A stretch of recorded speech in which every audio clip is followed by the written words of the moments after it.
What is the difference between the RTO and the RPO?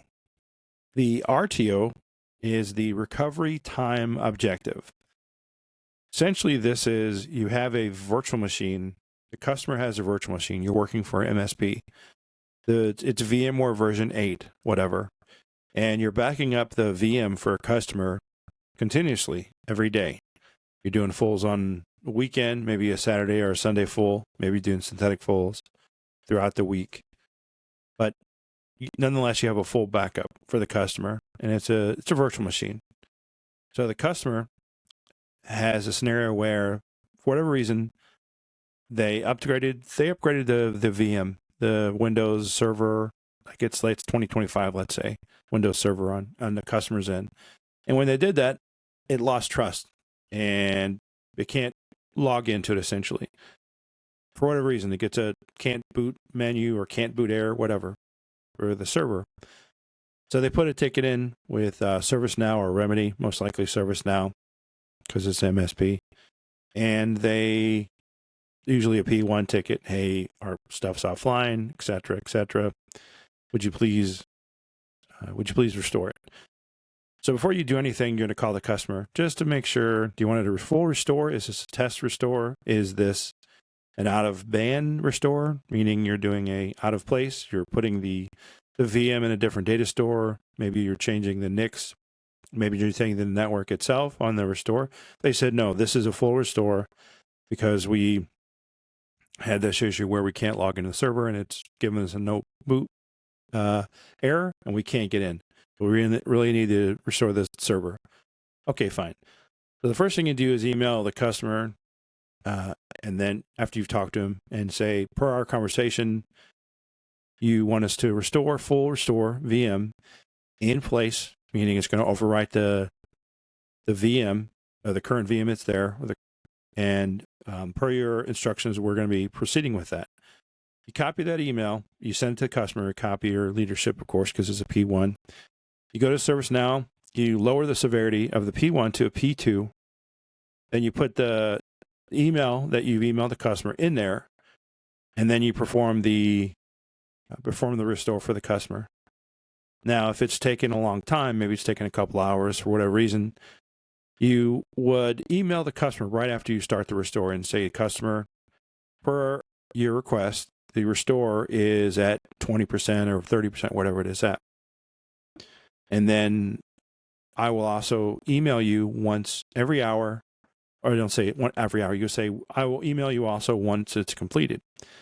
Let's say an hour goes by and it's not done yet. You'll put another email to the customer saying, per your request, I'm still restoring the VM. The current progress time or current restore time percentage completed is, let's say, 70%, whatever it is. And then you email it to the customer. The whole time when you email the customer, putting these emails in the ServiceNow ticket and just to track it essentially. Then once the restore is done, now if it's taken 4 hours, you're going to email the customer every hour or every half hour, depending on what you feel is needed for the customer. And each time saying, next update will be in 30 minutes, etc. Then when it's completed, you'll say, per your request, we've restored the VM. Please let us know if there's anything else that we can do or at this time. That's it. Then you give it a day. If they haven't emailed you back, then you ask the customer again, would you please let us know if there's any other restores you want us to complete? And also, should I consider this ticket resolved? That's it. And then if they say, yeah, no problem, close it. You take that information, that VM, that that email, and then you email the customer, and then put that in, and then put that in the ServiceNow, and then close the ticket. And so you've tracked essentially what's going on. The other type of restore, or the other type of thing they're going to ask you in a ticket is a recovery point objective, which is a RPO. That is the maximum amount of data loss measured in time. For instance, the most what is the most reusable?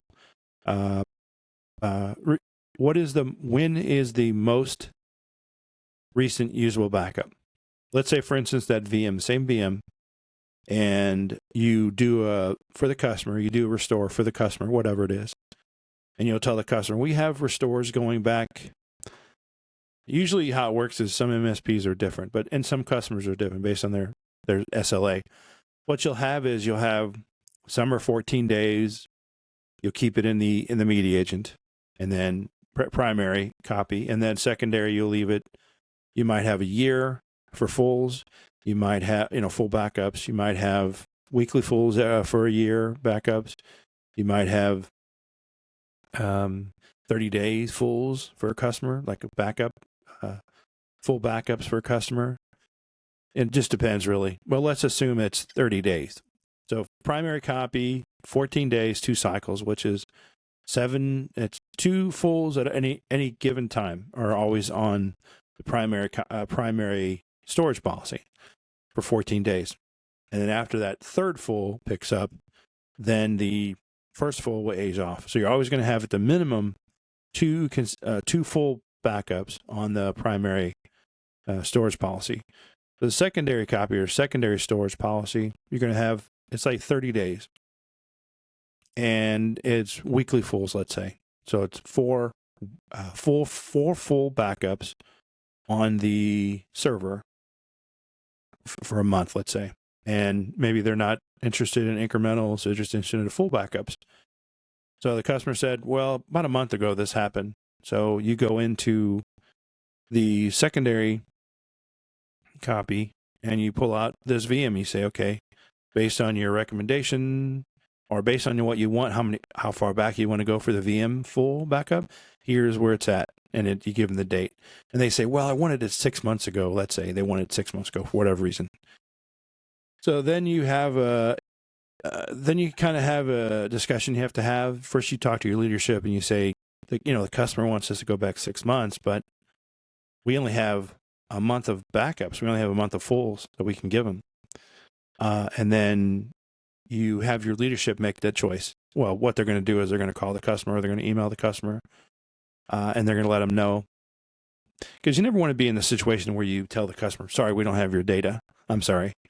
Even though it's 6 months back 6 months and they didn't request us to copy it 6 months ago. But you never want that to happen. So you always want the leadership to convey that news, essentially, when something like that happens. And then you're going to restore the data, but you're going to let them know, here's how far back we go, and they're going to tell you, okay, that's fine, and then you're going to restore the data from there. That's how it works. So those are the RPO and RTO. You're going to be asked this question definitely on an interview that you go at for Commvault, or if it's Commvault interview, or if it's any type of backup interview, you're definitely going to be asked those 2 questions. Again, what is the difference between an RTO, recovery time objective, and RPO, recovery point objective? You're going to definitely be asked these 2 questions out there. And if you're looking for a job out there, I know it's very tough right now. A lot of individuals are still looking. For whatever reason, the market just is favoring the companies right now. But if you can do anything to make yourself more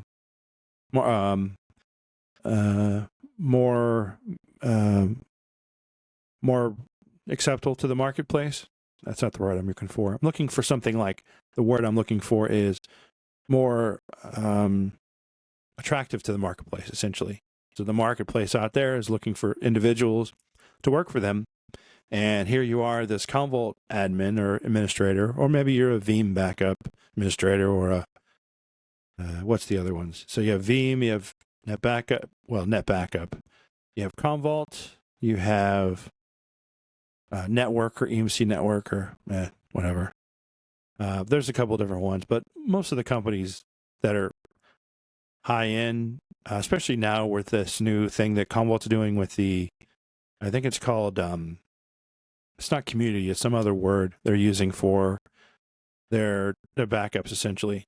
You're going to be able to look into the cloud backup essentially on, that's not Metallic, it's called something else now. I think it's called Cloud.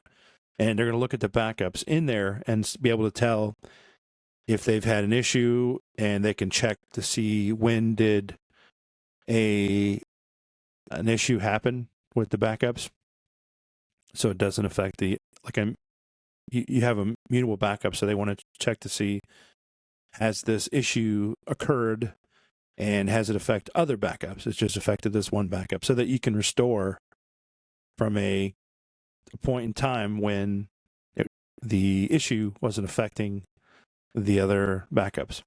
And when I say issue, you know what I mean. I mean an incident where someone locked down your server and you had to pay a bunch of money to it. That's what I'm talking about, actually. So that's happened. Thanks a lot. We'll see you in the next one.